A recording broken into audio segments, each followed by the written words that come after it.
Pati Kabupaten Kepulauan Sula, Provinsi Maluku Utara, tahun 2020, diajukan oleh 1. Hendrata Tes, 2. Umar Umabaihi, berdasarkan surat kuasa khusus nomor 001 dan seterusnya, memberi kuasa kepada Dr. Fahmi H. Bahmid SH MHum dan kawan-kawan. Selanjutnya disebut sebagai pemohon terhadap Komisi Pemilihan Umum Kabupaten Kepulauan Sula berdasarkan surat kuasa khusus nomor 12 dan seterusnya, memberi kuasa kepada Muhammad Yusril SH MH dan kawan-kawan. Selanjutnya disebut sebagai termohon. Berkenaan dengan permohonan tersebut, berikut ini: 1. Hajah Vivian Ade Ningsi Mus SH, 2. Insinyur Haji M. Soleh Marasa Besi MSI, berdasarkan surat kuasa khusus tanggal 18 Januari 2021, memberi kuasa kepada Muhammad Sabtu Pali SH MH dan kawan-kawan. Selanjutnya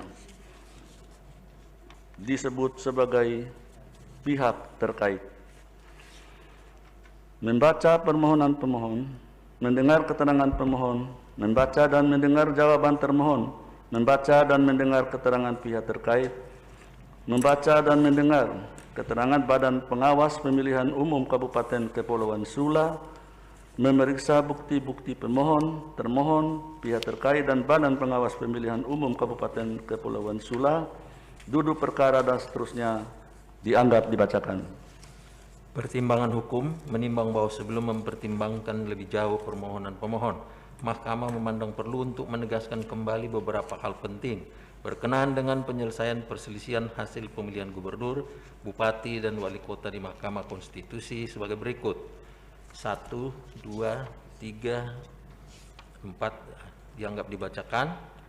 Bahwa sehubungan dengan ketentuan pasal 158 Undang-Undang 10 2016, Mahkamah hanya akan mempertimbangkan keberlakuan ketentuan tersebut secara kasuistis.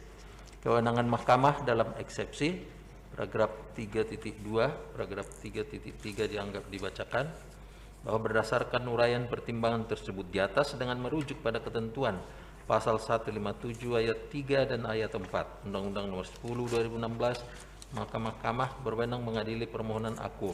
Oleh karenanya, eksepsi termohon dan eksepsi pihak terkait berkenaan dengan kewenangan Mahkamah tidak beralasan menurut hukum.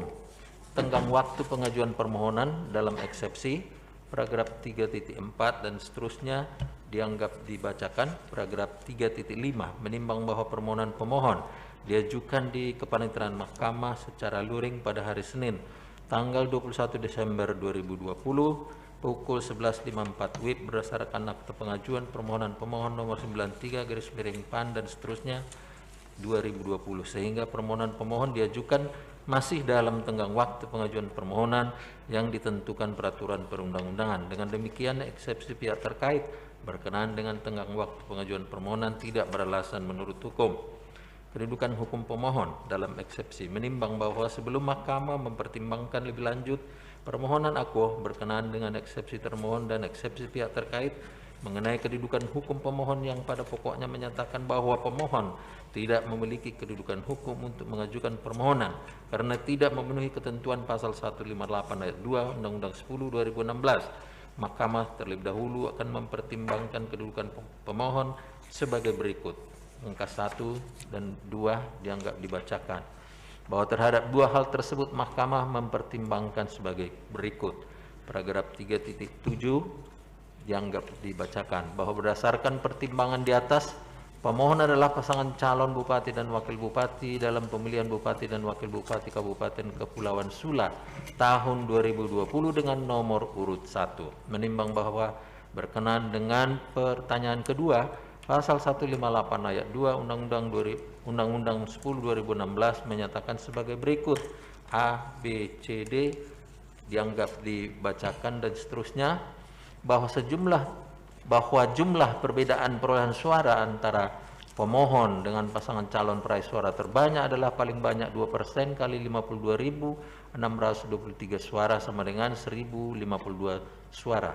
Berdasarkan bukti-bukti dan keterangan yang disampaikan dalam persidangan, perolehan suara pemohon adalah 17.691 suara, sedangkan perolehan suara pihak terkait adalah 20.119 suara, sehingga selisih perolehan suara antara pemohon dan pihak terkait adalah 2.428 suara atau 4,61%.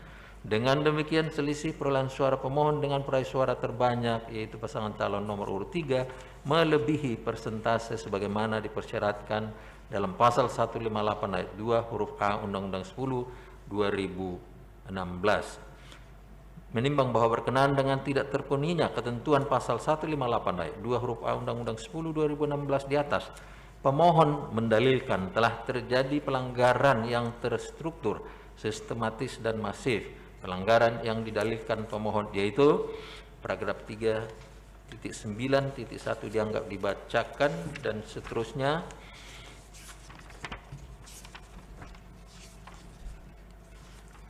Bahwa terhadap dalil akuo setelah mahkamah telah memeriksa secara seksama permohonan pemohon dalam jawaban termohon, keterangan pihak terkait, keterangan Bawaslu Kabupaten Kepulauan Sula, serta memeriksa alat-alat bukti yang diajukan oleh para pihak dan fakta yang terungkap dalam persidangan, mahkamah berpendapat bahwa dalil pemohon akuo tidak jelas lokus yang dipermasalahkan di mana, sehingga mahkamah tidak dapat memeriksa apakah dalil demikian benar terjadi. Demikian juga termohon dan pihak terkait menjadi kesulitan untuk menjawab. Selain itu, mahkamah juga tidak menemukan laporan dari Bawaslu terkait dengan pelanggaran-pelanggaran yang didalilkan akuo. Paragraf 3.9 dan 6 dianggap dibacakan dan seterusnya. Paragraf 3.9.10 bahwa berdasarkan seluruh pertimbangan hukum mengenai pelanggaran yang didalilkan pemohon di atas yang terkait dengan keterpenuhan ketentuan pasal 158 ayat 2 huruf A Undang-Undang 10 2016, mahkamah tidak memiliki keyakinan bahwa dalil pemohon demikian berpengaruh pada keterpenuhan syarat pasal 158 ayat 2 huruf A Undang-Undang 10 2016. Dengan demikian mahkamah berpendapat dalil dan alat bukti yang diajukan pemohon tidak cukup memberikan keyakinan untuk menyimpangi pasal 158 ayat 2 huruf A Undang-Undang 10 2016 dan meneruskan perkara akuo ke pemeriksaan persidangan lanjutan. Menimbang bahwa berdasarkan seluruh pertimbangan hukum di atas, mahkamah berpendapat meskipun permohonan yang diajukan pemohon merupakan kewenangan mahkamah, permohonan pemohon diajukan masih dalam tenggang waktu pengajuan permohonan, dan pemohon adalah pasangan calon Bupati dan Wakil Bupati Kabupaten Kepulauan Sula tahun 2020, namun pemohon tidak memenuhi ketentuan persyaratan sebagaimana dimaksud dalam pasal 158 ayat 2 huruf A Undang-Undang 10 2016. Dengan demikian, menurut mahkamah, eksepsi termohon dan pihak terkait yang menyatakan pemohon tidak memenuhi ketentuan pasal 158 ayat 2 huruf A Undang-Undang 10 2016 adalah beralasan menurut hukum. Menimbang bahwa oleh karena eksepsi termohon dan eksepsi pihak terkait mengenai kedudukan pemohon beralasan menurut hukum, maka eksepsi lain dari termohon dan pihak terkait serta pokok permohonan tidak dipertimbangkan. Konklusi, berdasarkan penilaian atas fakta dan hukum sebagaimana diuraikan di atas, mahkamah berkesimpulan: 1. Eksepsi termohon dan pihak terkait mengenai kewenangan mahkamah tidak beralasan menurut hukum. 2. Mahkamah berwenang mengadili permohonan akuo. 3. Eksepsi pihak terkait mengenai tenggang waktu pengajuan permohonan tidak beralasan menurut hukum. 4. Permohonan pemohon diajukan masih dalam tenggang waktu yang ditentukan peraturan perundang-undangan. 5. Eksepsi termohon dan pihak terkait mengenai kedudukan hukum pemohon beralasan menurut hukum. 6. Pemohon tidak memiliki kedudukan hukum untuk mengajukan permohonan akuo. 7. Eksepsi lain dari termohon dan pihak terkait serta pokok permohonan tidak dipertimbangkan. Berdasarkan Undang-Undang Nomor 24 Tahun 2003 tentang Mahkamah Konstitusi dan seterusnya, amar putusan mengadili dalam eksepsi 1 menyatakan eksepsi termohon dan pihak terkait berkenaan dengan kedudukan hukum pemohon beralasan menurut hukum.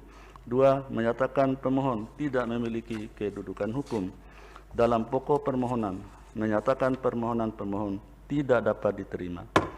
Demikian diputus dalam rapat permusyawaratan hakim oleh 9 hakim konstitusi, yaitu Anwar Usman selaku ketua merangkap anggota, Aswanto, Arif Hidayat, Manahan MP Sitompul, Saldi Isra, Wahiduddin Adams, Eni Nurbaningsi, Suhartoyo, dan Daniel Yusmik PFOE, masing-masing sebagai anggota pada hari Rabu tanggal 10 bulan Februari tahun 2021 dan diucapkan dalam sidang pleno Mahkamah Konstitusi terbuka untuk umum pada hari Senin tanggal 15 bulan Februari tahun 2021 selesai diucapkan pada pukul 10:07 WIB oleh 9 hakim konstitusi tersebut di atas dengan dibantu oleh Yunita Ramadhani sebagai panitera pengganti dan dihadiri oleh pemohon atau kuasanya, termohon atau kuasa hukumnya, dan pihak terkait atau kuasa hukumnya, serta Bawaslu Kabupaten Kepulauan Sula atau yang mewakili.